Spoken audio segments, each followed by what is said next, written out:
Anong kailangan nilang gawin? Tamang tao. Surround yourself with people who will lifting you up. Paano mo daw masasabing nasa tamang tao ka?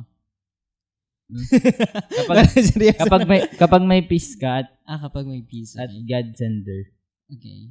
So, ang kailangan nilang gawin, maghanap sila ng somebody or someone na magiging takbuhan nila, no? Na magtuturo sa kanila patungkol sa Panginoong Hesus.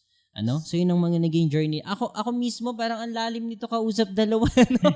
Nalaliman ako kausap kasi ang ganda nung naging experience ninyo at naniniwala ako na maraming kabataan ang dumanas ng pinagdadaanan ninyo pero wala silang idea kung paano makakaalis sa mundo na meron kayo dati.